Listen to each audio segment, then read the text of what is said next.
Hey everybody, it's me again. I do have my grandchild in the room with me, my oldest one that's 20 now. But what I want to talk to you about is something that has hit home with me like today, okay? It's identity theft and fraud.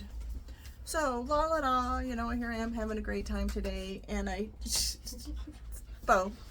check my mail, and I get something from a bank that I have never done business with, ever. Would not even remotely, I have my same stuff that I've had for tons of years.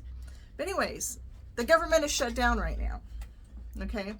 So that means that it significantly increases, this is what it says, significantly increases the risk of identity theft by creating opportunities for scammers and disrupting official channels for reporting fraud and getting help. And that's the truth. You can't go on to the Federal Trade Commission site, which I did. That's what I was told to do, to change everything and do all this kind of stuff. And I was like, okay, but you can't get on their site because they're closed down. So this is a PSA for everyone, okay? I'm not a conspiracy theorist or anything else like that, but this is prime time for this stuff. And it happens all the time, but this is prime time identity theft, okay? Just putting it out there, okay? Because, let me see what it says. It says, the disabled reporting tools, okay? Scammers exploit the disruption by calling, texting, emailing people while pretending to be from official agencies, okay? And even I was a little, okay, so I got this piece of mail in from this bank, okay? A legitimate bank, mind you. It's a legitimate bank. And I called, I Googled it and checked it all out first. I didn't call the number that was on the paper. I called that bank itself.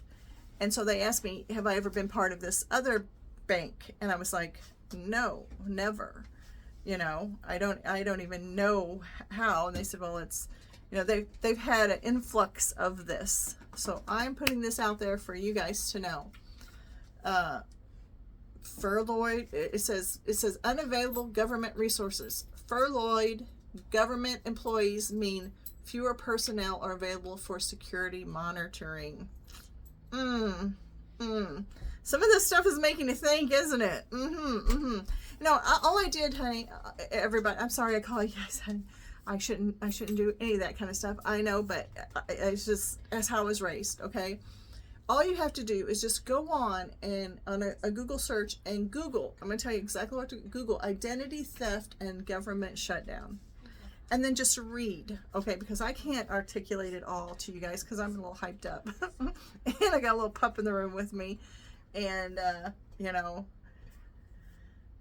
I was just, everything's good on my end. Everything's all taken care of. But I just want to warn everybody, that, hey, just be aware, especially older people. We have so much entangled in everything that they're gonna try their darndest. I never answer a phone number, never. If you're not on my list and your name does not pop up on my phone, okay, it doesn't get answered. It'll go straight to voicemail. Some of them leave messages, some of them don't. I just delete it, I block them, the whole works. I don't even pay it any attention.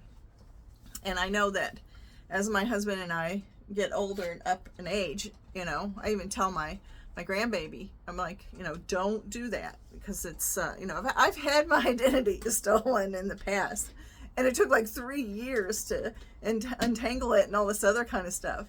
Which I'm thinking, why would anybody want to do that? This is weird to me, but hey, it happens to everybody at some point, in some way or shape or form.